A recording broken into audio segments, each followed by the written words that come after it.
ஒரு முத்திரை இத்தனை வேலை செய்யுமா அப்படின்னு பார்த்தீங்கன்னாக்கா, நம்மளுடைய தடை, நம்ம மூளைக்கு நம்ம கொடுக்க வேண்டிய இன்ஸ்ட்ரக்ஷன், அது வந்து பார்த்திங்கன்னா தடை இல்லாமல் கொண்டு போகணும். அது முடிவில்லாமல் அழகாக கொண்டு போயிட்டே இருந்துச்சுன்னா, தொடர்ச்சியாக அந்த ஃப்ரீக்வன்சிக்குள்ளே இருந்துச்சுன்னா, நீங்கள் செய்யக்கூடிய காரியம் 100% வெற்றி.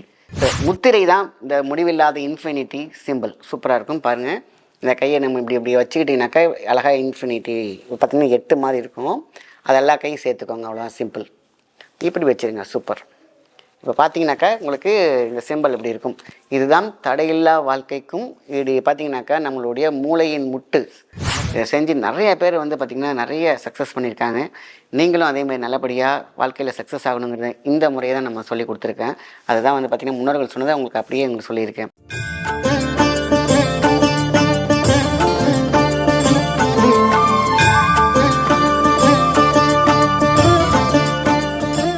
வணக்கம், உங்கள் மாயன் செந்தில்குமார். இன்றைய பதிவு மிகவும் முக்கியமானது. தடைகளை உடைத்து வெற்றியான ஒரு வாழ்க்கைக்கான ஒரு முத்திரை தான். முத்தான முத்திரை, அதாவது ஒவ்வொரு இடத்துலையும் ஒரு பாயிண்ட்ஸ் இருக்கும், பட்டன்ஸ் இருக்கும். ஒரு வீடு இருக்குது, வீடுனாக்கா சொல்லுவோம்ல, ஹாலுக்கு ஒரு பட்டன், பெட்ரூம்க்கு ஒரு பட்டன், கிச்சனுக்கு ஒரு பட்டன், இல்லைன்னா ஒவ்வொரு சுவிட்சு நீங்கள் ஆன் பண்ணிங்கன்னா ஒவ்வொன்றுக்கு லைட் எரியுது பார்த்தீங்களா? அந்த மாதிரி நம்மளுடைய மூளைகளையும் பார்த்திங்கன்னா ஒரு முகடு முட்டு அப்படின்னு சொல்லுவாங்க. இந்த முகடு முட்டு எப்பப்பெல்லாம் அது வந்து தொடருதோ, எப்பப்பெல்லாம் அது தொடுதோ, எப்பப்பெல்லாம் அது ஸ்டிமுலேட் ஆகுதோ, எப்பப்பெல்லாம் அதை சீண்டு விடுகிறோமோ, அது என்ன ஆகுனா அது ஸ்டிமுலேட் ஆகி அது மட்டும் வளரும். ஒருத்தவங்க பார்த்தீங்கன்னாக்கா ஒரு ஆர்டிஸ்ட்டாக இருக்காங்க அப்படின்னு கேட்டிங்கன்னா, அதையே அவங்க வரைஞ்சி அந்த முகடு மட்டும் பார்த்திங்கன்னா அழகாக வளர்ந்துக்கிட்டே இருக்கும். மற்றதும் வளரும், இது மட்டும் ஸ்பீடாக இருக்கும். ஏன்னா இந்த ஐக்கியூ வந்து பார்த்திங்கன்னா அதை மட்டுமே கொண்டு போயிட்டு இருக்கும்.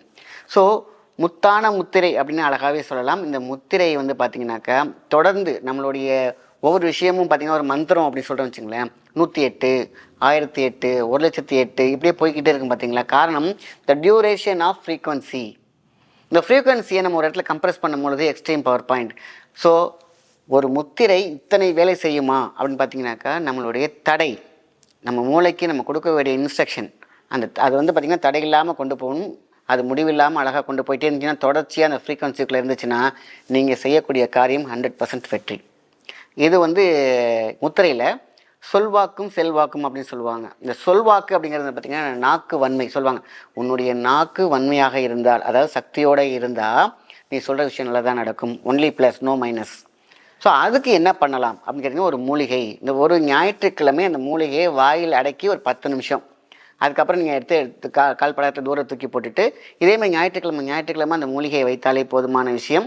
அந்த மூலிகைக்கான வாக்கு பொருத்தம் எப்படி இருக்கும்? சூப்பராக இருக்கும். நம்மளுடைய சொல்வாக்கு, அப்போ நீ நல்லா இருக்க, சொல்வாக்கு நீ நல்லா இருப்ப, அந்தமாதிரி நான் நல்லா இருப்பேன், இந்த உலகம் நல்லா இருக்கும், பிரபஞ்சம் நல்லா இருக்கும், என் முன்னோர்கள் எல்லாருமே நல்லா இருப்பாங்கன்னு அந்த சொல்லக்கூடிய வார்த்தைக்கு ஒரு சக்தி உண்டு. இந்த உள்நாக்கு தொங்குது பார்த்தீங்களா, அது ஒரு பெல்லு மாதிரி. அதில் அந்த பெல்லு வந்து பார்த்திங்கன்னா கரெக்டாக மீட்டினால் ஒரு சொல்லும் சொல்லுவாங்க, ஒரு சொல் வெல்லும், ஒரு சொல் கொல்லும்பாங்க. இது வெல்ற சொல், கொல்ற சொல் வரவே வராது. ஏன்னா அந்த மூலிகையோட தன்மை அந்த மாதிரி. சரிங்களா? ஒன்றுமே கிடையாது. நம்மளுடைய அழகான ஒரு ஸ்கெட்ச், நம்ம உடம்புல இருக்கக்கூடிய சிங்கம் அப்படின்னு சொல்லுவாங்க. இந்த சிங்கம் பார்த்திங்கன்னா பெல்லு ஆற்ற ஒரு அழகான ஒரு சத்தத்தை இயக்கக்கூடிய சவுண்ட் அண்ட் லைட்ஸ். நம்மளுடைய மாதுளை மரத்தோடைய வேறு, இல்லைன்னா மாதுளை மரத்தோட ஒரு குச்சி, இதெல்லாம் மாதுளை பழத்தோட ஓடு, இதெல்லாம் மாதுளை முத்துக்கள், எது வேணாலும் யூஸ் பண்ணலாம். பூ, காய், பழம் எது வேணாலும் யூஸ் பண்ணலாம். நீங்கள் மாதுளை பழத்துக்கு 4-5 பிரித்து வாயில் கொஞ்சம் நேரம் வச்சுருந்துட்டு மடித்து தின்னுட்டாலும் சரி. மாதுளைக்கு மிகப்பெரிய சக்தி சொல்வாக்கு செல்வத்தை அழகாக கொடுக்கும். சொல்வாக்கு செல்வத்தை எப்படி கொடுக்கணும்? அழகாக கொடுக்கும். அது மென்று சாப்பிட்றலாம். பட்டையா கொஞ்சம் நேரம் வாயில் வச்சு தின்னு உங்களுக்கு முடிஞ்சிச்சுன்னா நீங்கள் மென்று சாப்பிடுங்க, இல்லைன்னா துப்பிடுங்க. வேர் ஆச்சுன்னா மென்னுட்டு கொஞ்சம் நேரம் வாயில் அடைக்கிட்டு நீங்கள் துப்பிடலாம். பழம் மட்டும் எடுத்துக்கலாம். பூ மென்று சாப்பிட்லாம், ஒன்றும் தப்பு கிடையாது. பூனா அதோடைய மேலே இருக்கக்கூடிய மாதுளை மரத்தோட பூ இருக்கும். கிடைச்சிச்சுன்னா, எதுவும் கிடைக்கலையா உங்களுக்கு பழத்தையே யூஸ் பண்ணிக்கோங்க, அது ஈஸியாக கிடைக்கிறது தான். சரிங்களா? நாட்டு பழமாக இருந்தால் ரொம்ப ரொம்ப நல்லது. இல்லைன்னா நம்ம இப்போதைக்கு ஹைப்ரிட் தான் கிடைக்கிது. இருந்தாலும் மாதுளை முத்து உங்களுடைய சொல்வாக்கை அழகாக இம்ப்ரூவ் பண்ணி கொடுக்கும். இது வந்து மகத்துவத்திற்குள்ள வருது. ஸோ முத்திரை தான் இந்த முடிவில்லாத இன்ஃபினிட்டி சிம்பிள். சூப்பராக இருக்கும் பாருங்கள். இந்த கையை நம்ம இப்படி வச்சுக்கிட்டிங்கனாக்கா அழகாக இன்ஃபினிட்டி பார்த்திங்கன்னா 8 மாதிரி இருக்கும். அது எல்லா கையும் சேர்த்துக்கோங்க, அவ்வளோதான், சிம்பிள். இப்படி வச்சுருங்க, சூப்பர். இப்போ பார்த்தீங்கன்னாக்கா உங்களுக்கு இந்த சிம்பிள் இப்படி இருக்கும். இதுதான் தடையில்லா வாழ்க்கைக்கும் இது பார்த்தீங்கன்னாக்கா நம்மளுடைய மூளையின் முகடு. நான் சொன்னேன்ல, ஒவ்வொரு புள்ளி இருக்குன்னு சொன்னேன் இல்லையா? அந்த புள்ளியை இயக்கக்கூடிய ஒரு மிகப்பெரிய முத்திரை. ஸோ அப்போ ஈஸி. பாருங்கள், இந்த கையை 2ஐயும் இப்படி சேர்க்குறோம் சிம்பிளாக. இப்போ செயின் மாதிரி ஆங்கிறியா? அப்புறம் இப்படி வச்சுக்கிறோம். அப்புறம் நடுவிரல், மோதிர விரல், சுண்டி விரல், அதை அப்படியே நம்ம சேர்த்துறோம் ஒன்றா. சேர்க்கும் பொழுது இந்த முத்திரை தடையில்லாத உங்களுடைய வேண்டுதல்கள் எதுவாக இருக்கட்டும், உங்களுடைய ஆசைகள் எதுவாக இருக்கட்டும், சூப்பராக அது செஞ்சு கொடுத்துரும். ரைட்டு வந்து கிரியேட்டர், லெஃப்ட் வந்து ப்ரொமோட்டர்.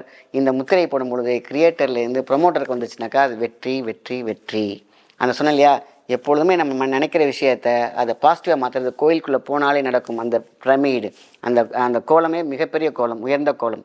அந்த கோலத்தை இந்த முத்திரை போடுவதால், அதாவது நல்லா பார்த்துக்கிறீங்க, மெல்லமாக வச்சுக்கோங்க, நான் பொறுமையாக செய்கிறேன், அவ்வளோதான். இந்த முத்தான முத்திரை உங்களுடைய வெற்றியை, தடைகளை உடைத்தறியக்கூடிய சக்தி, திறன், மூளைத்திறன், மெமரி, என்னென்னலாம் ஆசைப்படுறீங்களோ அதை நடத்தி கொடுக்கக்கூடிய ஒரு சக்தி இந்த முத்திரைக்கு உண்டு. ஸோ இந்த முத்திரையை போடுறோம். அதேமாதிரி அந்த மாதுளை முத்து இல்லைன்னா வேர் இல்லைன்னா பட்டை எது வேணாலும் சரி, நம்ம ஞாயிற்றுக்கிழமை கொஞ்சம் நேரம் வாயில் அடக்கி இருந்துட்டு நம்ம ஒரு 5 நிமிஷம் வாயில் அடக்கிக்கிறோம் அப்படின்னா அதோடைய சக்தி, நாக்கின் வன்மம், அந்த சொல்வாக்கு அப்படின்னு சொல்லுவாங்க இல்லையா, அது சொத்திகரமாக சக்தி கிரகமாக மாறும். இதான் வந்து நம்ம முன்னோர்கள் அழகாக சொல்லி கொடுத்த ஒரு அழகான சின்ன சின்ன டிப்ஸ். இதை செஞ்சு நிறைய பேர் வந்து பார்த்திங்கன்னா நிறைய சக்ஸஸ் பண்ணியிருக்காங்க. நீங்களும் அதேமாதிரி நல்லபடியாக வாழ்க்கையில் சக்ஸஸ் ஆகணுங்கிறத இந்த முறையை தான் நம்ம சொல்லி கொடுத்துருக்கேன். அதை தான் வந்து பார்த்திங்கன்னா முன்னோர்கள் சொன்னதை உங்களுக்கு அப்படியே உங்களுக்கு சொல்லியிருக்கேன். இது மிகவும் அத்தனை பேருக்குமே அவசியமான ஒரு பதிவு. நல்ல விஷயத்தை மற்றவங்க ஷேர் பண்ணுங்கள். நன்றி, வணக்கம்.